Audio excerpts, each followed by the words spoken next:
Mais la présence de l'armée française en Afrique, pour moi personnellement, ça prouve que depuis 55 ans, l'Afrique n'a jamais été indépendante.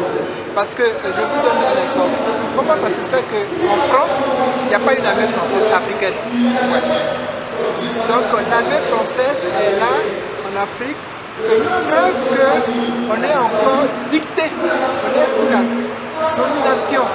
Pour ne pas dire vraiment, on est l'esclave encore des Occidentaux. La jeunesse de maintenant ne peut plus accepter ça. Parce qu'on a tous été à l'école, on a tous lu des bouquins, et heureusement pour eux d'ailleurs, et malheureusement pour eux d'ailleurs, on a lu toute l'histoire de nos arrière-grands-parents, on connaît l'histoire, chaque pays qui s'est développé, qui a eu son indépendance, est passé par là, donc il faut que l'Afrique aussi passe par là aussi. L'armée française actuellement n'a plus rien à faire en Afrique. Il faut qu'on laisse les Africains se gérer entre eux, parce que les Africains ne sont pas des animaux, ils ont tout pour être heureux. Et l'armée française est en Afrique parce que, à mon avis, ils sont là pour leur intérêt, les intérêts de leurs chefs qui les payent. Parce que le salaire que l'armée française touche vient du sous-sol de l'Afrique. Vient du sous-sol de l'Afrique. Voilà le problème. Donc l'armée française, elle doit quitter l'Afrique.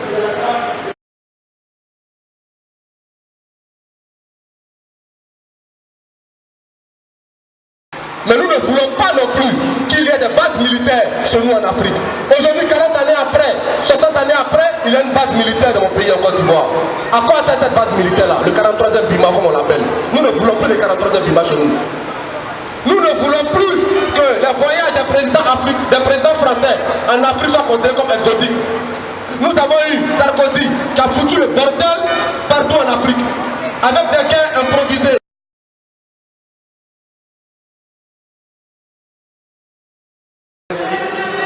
Moi je trouve que c'est une bonne chose. Je suis partante et j'y serai. Je suis partante et j'y serai parce qu'elle n'a plus rien à faire en Afrique. Puis on a besoin d'une armée forte, on a besoin de négocier avec eux, parce que c'est eux qui ont les armes, c'est eux qui les fabriquent. On a les moyens, on peut en acheter. Regardez l'Algérie, elle est aujourd'hui indépendante. Pourquoi pas nous l'Afrique de l'Ouest? Pourquoi pas tous les Africains? Donc l'armée française, elle doit quitter le territoire français. C'est-à-dire la base de l'armée française ne doit même plus exister. Moi qui suis ivoirienne, quand je passe à l'aéroport, je les vois, ça ne doit plus exister.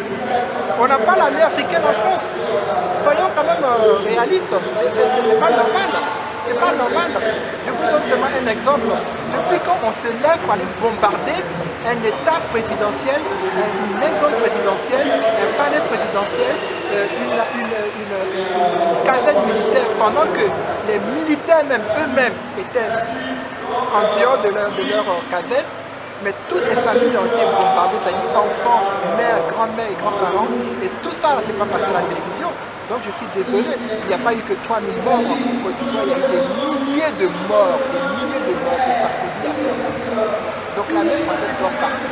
De lui-même, il faut que tout le monde sorte dans la rue pour demander le départ de l'armée française. On est décidé, c'est une nouvelle génération, on n'est plus dans les années 1980, 1900 tout court. Je dis maintenant, il faut que l'armée française parte de l'Afrique.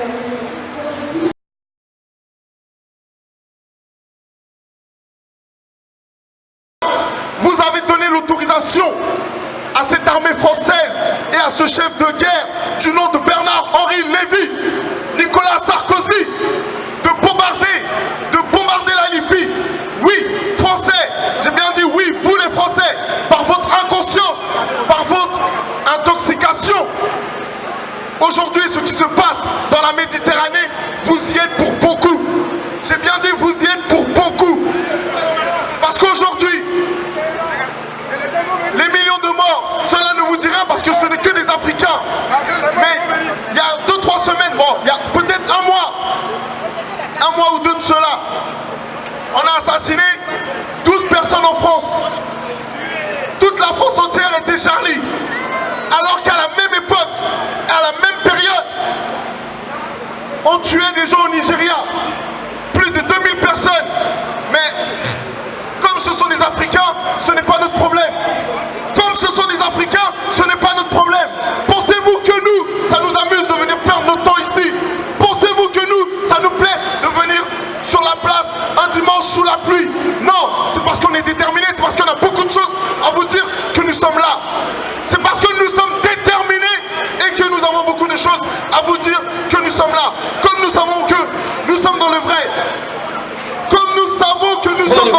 président Laurent Gbagbo. Et en les frappant, parce qu'ils se sont dit que cette génération, notre génération, nous aurons peur de suivre cette voie. Nous aurons peur de continuer dans ce sens. Oh, ils se sont trompés. Ils se sont lourdement trompés, parce que c'est en ce moment-là, c'est lorsque les situations sont les plus difficiles, c'est lorsque nous sommes vraiment indexés du doigt que l'Afrique démontre de quoi est-ce qu'elle est capable. Et nous sommes en procès parce que la jeune génération, dont le lance-voix a été si bien conduit par Charles-Blé Goudé, avait dit que notre génération aussi refusera l'indignité, notre génération refusera l'irrespect, notre génération refusera la soumission, notre génération refusera à ce que des apprentis politiciens comme Nicolas Sarkozy décident de notre avenir. Notre génération l'a refusé. Notre génération l'a refusé. Voilà pourquoi nous sommes en procès.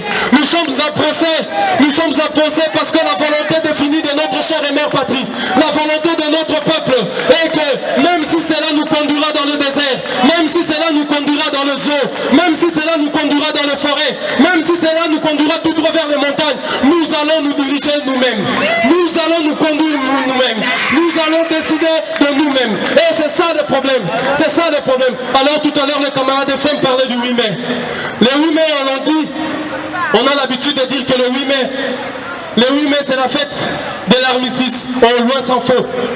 Ils disent que le 8 mai, c'est la victoire peut-être du camp qui était contre Hitler. Au loin s'en faut.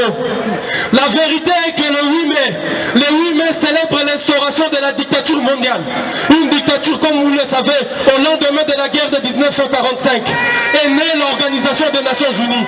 Or, qui dit l'Organisation des Nations Unies dit que l'Organisation des Nations Unies est dirigée, conduite, contrôlée par 5 pays membres permanents, parmi lesquels les 3 plus influents, la Grande-Bretagne, la France, je cite, et les États-Unis d'Amérique, je cite et je précise les plus grands influents. Et cette dictature est née le 8 mai. Cette dictature est née en 1945. L'ordre dans lequel nous sommes aujourd'hui, l'ordre dans lequel les choses évoluent aujourd'hui, c'est un ordre mondial né le 8 mai. C'est un ordre mondial né en 1945. Si les violations perpétuelles de nos constitutions continuent, c'est parce qu'il y a un nouvel ordre qui a été établi au lendemain de la guerre de 1945. La plus grave erreur que l'humanité a commise, la plus grave erreur que les peuples du monde ont commise, c'est que nous avions accepté une doctrine inhumaine, une doctrine, je n'ai pas de mot français pour le qualifier. Et cette doctrine-là a poussé certaines personnes d'aller décider de créer un État dans une terre où ils n'ont pas de terre, dans un pays où ils n'ont pas de terre, dans un continent qui ne leur appartient pas. Je cite l'Israël. Vous savez que c'est au lendemain toujours de 1945, en 1948, qu'est né l'État d'Israël. Et l'État d'Israël est né avec la bénédiction de ses complices, de ceux qui ont confisqué la démocratie internationale. Je cite les 5 pays membres du Conseil permanent des Nations Unies. Et ça, c'est la vérité indestructible. Et cette vérité fait que lorsque l'humanité a accepté qu'Israël, que le peuple juif aille construire un État, un pays dans une terre qui ne leur appartient pas, ils ont légitimé la barbarie mondiale. Ils ont légitimé tous ces crimes. Ils ont légitimé tout ce que nous sommes en train de connaître depuis 1945. Parce que la France n'est pas allée coloniser la Côte d'Ivoire. La France n'est pas allée occuper la Côte d'Ivoire. La France veut créer un État qui lui appartient sur la terre de la Côte d'Ivoire. Et ça, c'est inacceptable. Ça, nous ne tolérerons jamais. Parce que c'est ça la volonté véritable de la France. C'est d'aller créer un État où ils seront les seuls à décider. Où ils seront les seuls à décider de tout et à légiférer sur tout. La preuve, vous l'aviez. La démonstration, vous l'aviez. Lorsque la volonté du peuple africain de la Côte d'Ivoire s'est exprimée en la personnalité du président Laurent Gbagbo, ce n'est pas parce que nous disons que Laurent Gbagbo est le plus beau de tous les hommes. Ce n'est pas parce que nous disons que Laurent Gbagbo est le plus intelligent de tous les hommes. C'est parce que la disponibilité de Laurent Gbagbo est une disponibilité que l'Afrique est en train de manquer. La disponibilité de Laurent Gbagbo, c'est une position que l'Afrique est en train de manquer. Et cette position, c'est l'oubli de soi. Cette position, c'est de porter fort les aspirations de son peuple.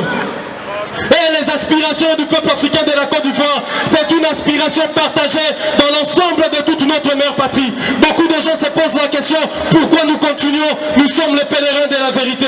Parce que chaque matin, dans les bureaux de l'Élysée, chaque matin au Buckingham Palace, chaque matin à la Maison Blanche, chaque matin, ils sont en train de se réveiller, de vouloir chercher comment nous continuerons à écraser l'Afrique, comment nous continuerons à causer des milliers des morts. Comment nous continuerons à empêcher ces pays d'exister? Si quelqu'un dit que la France n'est pas allée en Côte d'Ivoire pour créer un État qui l'appartient, je vous dis qu'ils sont allés en Australie. Où sont les peuples australiens? N'eût été la détermination de notre peuple devant les razzias négriers, on serait aujourd'hui disparus comme les Indiens d'Amérique. Mais nous avions tenu bon, parce que nous continuerons à tenir bon. Et cette vérité, cette démonstration, nous l'avions lorsque nous regardons le macabre théâtre qui se passe à La Haye. Tout le monde voit la dignité avec Laurent Gbagbo affronte ces juges. Tout le monde a vu comment est-ce que Charles Blé Goudé regarde dans les yeux tous ces menteurs et tous ces comploteurs. Et ça, c'est une vérité indestructible. Et nous nous préparons parce que je vous disais le 8 mai. Le 8 mai, moi je n'ai pas vécu à l'époque de Jésus, excusez-moi. Je n'ai pas vécu à l'époque du prophète Mohammed, que la paix soit sur lui. Je n'ai pas vécu à l'époque de Moïse. Je ne suis non plus un devin. Je ne suis non plus un historien. Je ne suis non plus un griot. Mais tout ce que je sais et tout ce que j'ai vu, c'est que la détermination de masse, c'est que les mobilisations des grands rassemblements ont toujours changé le cours de l'histoire. Et le 8 mai, nous allons changer le cours de l'histoire. Parce que le 8 mai, notre mobilisation, notre détermination, nous allons changer la dictature mondiale instaurée depuis 1945, savamment, intelligemment, entretenue par l'Organisation des Nations Unies. Et c'est ça notre combat. Et c'est ça, parce que le départ de l'armée française de l'Afrique, c'est la libération totale de notre chère et mère patrie. Parce qu'une fois que la France quittera l'Afrique avec son armée, nous ne connaîtrons plus jamais d'Alassane Dramane Ouattara. Nous ne connaîtrons plus jamais de Denis Sassou Nguesso. Nous ne connaîtrons plus jamais d'Ali Bongo. Nous ne connaîtrons plus jamais de président fou comme Kabila. Nous ne connaîtrons plus jamais des apprentis, des aventuriers politiques comme ceux-là qui sont en train d'être emballés à l'Élysée. Vous le savez, je ne veux pas encore réciter son nom. Et ça, c'est la vérité. Ça, c'est la dimension dans laquelle nous sommes. Parce que l'humanité tout entière, vous devez comprendre qu'il y a aujourd'hui une chaîne de solidarité que tous les hommes de la terre doivent partager. Votre insouciance, votre différence sera une forme de complicité dans ces crimes que l'humanité est en train de commettre. Après demain, tout le monde va s'émouvoir pour dire que les razzias négriers étaient le crime contre l'humanité. Tout le monde dira que les assassinats qu'il y a eu en Côte d'Ivoire, c'est véritablement un crime contre l'humanité. Alors que nous avons la possibilité tous et toutes d'agir et de changer le cours de l'histoire. Parce que la détermination, les grands rassemblements ont toujours changé le cours de l'histoire. Et le 8 mai, le départ de l'armée française, c'est le bras armé. Mais le 8 mai, c'est la dictature internationale mondiale qui va tomber. Et cette dictature, comme je le disais, est née avec l'Organisation des Nations Unies qui, par sa complicité, ou qui, si j'ose dire, par son incapacité de voir clairement la situation en Afrique, l'Organisation des Nations Unies a donné à un apprenti politicien comme Nicolas Sarkozy une résolution pour aller envahir tout un peuple, une résolution pour détruire, bouleverser, clochardiser, déplacer des milliers de vies humaines, des milliers de familles qui aujourd'hui ne seraient peut-être pas ici, qui aujourd'hui ne chercheraient pas la voie de venir ici par Lampedusa. Et vous, l'humanité, vous êtes en train de voir, vous, l'humanité, vous entendez cela, et vous, l'humanité, vous avez la bouche pour parler, et vous, l'humanité, prenez vos pieds et venez à la place de faire au chemin le 8 mai, parce que nous irons vers le ministère de la Défense, le bras armé de la décision militaire, pour mettre fin à cette hégémonie, à cette influence de la soi-disant communauté internationale, où la France, ce beau pays qui devait être le flambeau de la lumière, le flambeau de la dignité humaine, c'est en train de se transformer en une France impériale. Et l'impérialisme est un cancer. L'impérialisme doit être combattu en esprit, en âme et en corps. Et nous avons l'énergie, nous, peuple d'Afrique, vous, peuple du monde, peuple européen, esprit de paix et de justice, vous avez l'obligation morale et le devoir citoyen de pouvoir nous rejoindre pour dire non. Pour dire non à toutes ces formes de manipulation qui sont en train de se dérouler. Car la vérité, je vous disais que nous sommes les pèlerins de la vérité. Et ces procès-là, nous ne cessons de les répéter, ces procès sera l'occasion, la plus belle occasion pour que l'humanité comprenne que cette fois-ci l'Afrique est debout, que cette fois-ci nous ne laisserons plus faire pour que demain nous puissions pleurer. Je vous remercie et je vous appelle au winner. Merci beaucoup. Quel tribun!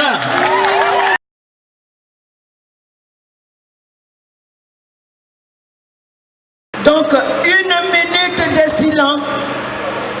On vous prie. Seulement 1 minute de silence pour tous nos frères qui nous ont quittés, pas par choix, mais qui nous ont quittés parce que la France, parce que la dictature, parce que l'impérialisme, parce que nous n'avons pas notre souveraineté et on est obligé de fuir de l'autre côté pour venir là. Merci. On va garder la minute de silence. 1, 2, 3.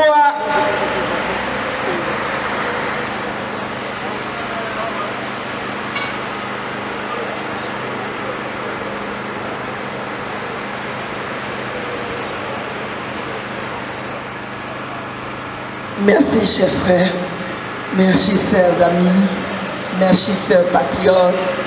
Merci à vous, les panafricains. Soyez pour que l'Afrique vive. Soyez pour que l'Afrique se libère. Soyez pour que l'Afrique soit, comme dit Laurent Gbagbo dans une de ses pensées, l'engagement, c'est autre chose. Vous vous êtes engagés dans ce combat. Ne vous arrêtez pas. Mais pourquoi vous allez vous arrêter pour des futilités? Parce que celui-là a dit, parce que celui-là a fait.